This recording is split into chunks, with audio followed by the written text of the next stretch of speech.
నంబర్లు మార్చేసారంటకి చంద్రబాబు నాయుడు ప్రభుత్వం ఇచ్చినటువంటి అగ్రిగోల్డ్ ఆస్తులకి అన్న సరిహద్దులు చేస్తుందా? అసలు సంబంధం లేదు. అగ్రిగోల్డ్ ఆస్తులకి జోగి రమేష్ గారు వాళ్ళు కొనుక్కున్న ఆస్తికి అసలు సంబంధమే లేదు కదా. లేని పరిస్థితుల్లో ఇవాళ సిఐడితో అదే ఆగస్టు 2వ తారీఖు ఒక కేసు కట్టించి, ఏసీబీతో ఒక కేసు కట్టించి, విచారణకు కూడా కనీసం పిలవకుండా ఏం జరిగింది, నువ్వేం చేశావు, నీ పాత్ర ఏంటనే విచారణ కూడా చేయకుండా జోగి రమేష్ గట్టిగా మాట్లాడాడు, గట్టిగా తిరగబడ్డాడు.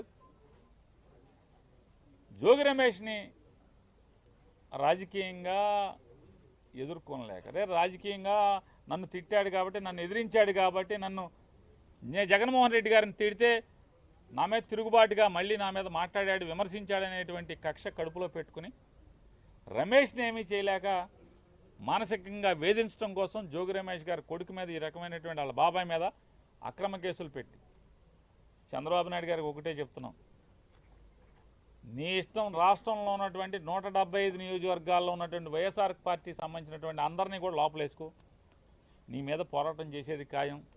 మేమంతా జైలుకి వెళ్ళటానికి సిద్ధంగానే ఉన్నాం.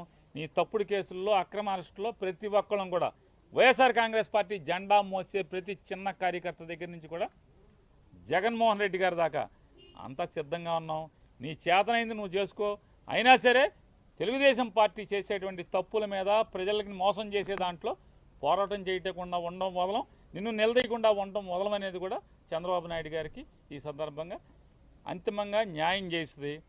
జగన్మోహన్ రెడ్డి గారిని దగ్గర నుంచి వాళ్ళ జోగి రమేష్ గారి కుటుంబాన్ని నువ్వు ఎవరిని వేధించదలుచుకున్నా మేము న్యాయ పోరాటం చేస్తాం, ధర్మ పోరాటం చేస్తాం.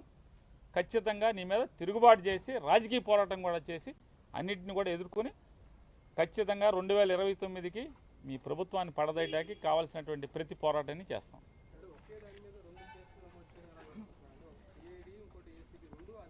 ఏమండి పద్ధతులు లేకుండా వినాయక్ గారు, పద్ధతులు ఉంటే అనుకోవచ్చు, ఇదేదో అడ్డగోలు కేసులు, తప్పుడు కేసులు, ఏదో రకంగా మానసికంగా వేధించాలి, తప్పుడు కేసులు పెట్టాలి, లోపలేద్దామనే నిర్ణయానికి వచ్చాక ఇక అసలు ఒక డిపార్ట్మెంట్ కట్టిందా, 2 ఇది కాకపోతే రేపు ఇంకో డిపార్ట్మెంట్తో ఇదే కేసు ఇంకోటితో కూడా కట్టిస్తారు, ఇంకో చోట కూడా కట్టిస్తారు.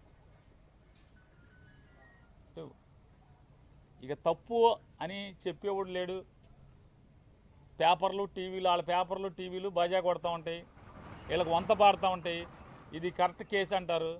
మామూలుగా ఇంతమందిని పొలం అమ్మిన వాళ్ళు ముద్దాయిగా లేరు. జోగి రమేష్కి పొలం అమ్మింది ఎవరు? పొలం అమ్మిన వాళ్ళు ముద్దాయిలుగా ఉన్నారా?